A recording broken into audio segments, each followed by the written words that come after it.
What it do, everybody? It's your boy King Crowder back again with another edition of History You May Not Know and Things That Are Not Taught in Detail for Show. Today's lesson is going to be teaching you how black hospitals have always been around this country, and we're going to break down where they were, how they were implemented, and focusing on one that is in the great state of Houston, Texas. Until this day, there were over 500 black high schools during the height of segregation. There were some all across this country that needed to be made because white hospitals literally refused to help and honor their black patients. This is when many HBCU graduates were forced to go to, and it helped them because they were very innovative in their technology. They helped many people around the community and taught them how we all need to have honest and open accessibility. One hospital I want to focus on is in Houston, Texas. Houston Negro Hospital that was created in 1918 with several black doctors, Dr. Rowe, Dr. Jackson, Dr. Covington, Dr. Lee, Dr. Stone, and Dr. Hullins also owned the Houston-based chapter. It was architected and created in 1925. The hospital places significant emphasis on the black community inside of Houston, Texas. Remember, black people had to migrate to these areas, work in these communities, and work in these black wards. If you are in Houston, 3rd Ward, 4th Ward, 5th Ward are predominantly freedom towns.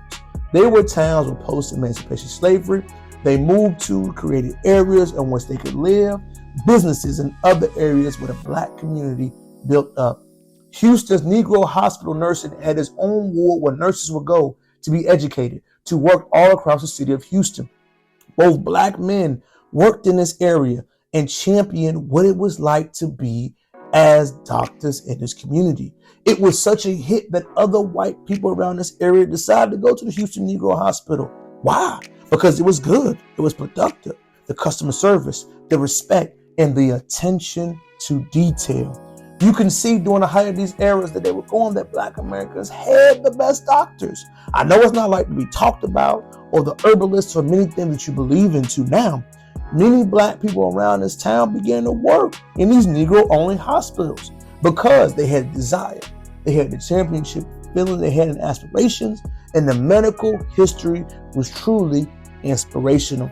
What they did to set them apart, they made sure to connect with their clients. They made sure to give free resources, follow up, and make sure that the average number of patients per day stayed at 8.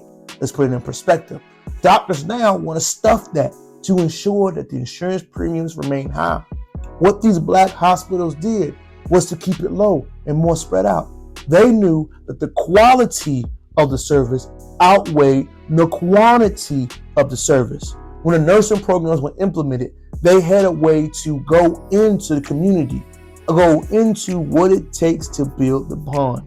What they must understand, this hospital, as it continued to grow, faced financial problems. Why? Because other hospitals around this time wanted to go at this community-based hospital because it was doing so well. They began to take away some of the staff, overpay some of the doctors, and move them to different parts of Houston, Texas. When the founder died, Dr. Cullen, later known as the maintenance, he died in 1937. The hospital raised new codes and kind of a little bit of plantation and other boards of racism. They began to be judged harshly. The commission wanted to shut them down because they did not meet up to the new standards in the expansion programs. They were underfunded, self-sufficient, and did the best they could. Riverside General Hospital stayed around until the mid-1980s. We must understand it was self-sufficient, self-owned, self-built, and had many different programs. They were innovative because they had substance abuse programs for community service, and community caring, uplifting leadership. We see these programs being taken away and used to all of the larger hospitals inside of the greater Houston area code. Houston's Negro Hospital, former address 3204 in the street, Houston, Texas. We still see community and the outreach programs still being used. Riverside General Hospital was the Negro first hospital that championed, that paved the way and built the way for Black Americans to get the same health care that they reserve. Black hospitals across this country did it.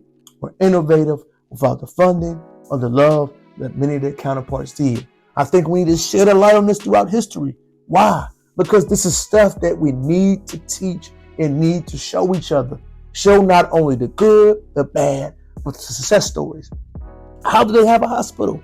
At the height of Jim Crow and racism in Texas, how do they keep it open with all the racial, the discrimination, and the underlying antics? How did 4 doctors trailblaze and single-handedly change the medical industry?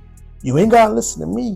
Look at their standards and look what they did and look at all of the hurdles they had to overcome. Riverside General and other black hospitals across the globe, we salute you, we love you for what you did, and we hope to recreate that energy, the effort, and what it took for a lot of the Black American ancestors to lay down a foundation to how great we were and are, always will be. And it's your boy, King Crowder, back again with another edition of History You May Not Know and Things That Are Not Taught in Detail for Show. I hope this lesson is groundbreaking to you. I hope this information is truly transparent. I am here to give you information that most people have no idea of how it goes. I want to make sure I break down these lessons and teach you and educate you on the great history of the United States of America and things we are not taught in detail. Until next time, the focus is on Black history, Black doctors, and Black hospitals. Peace.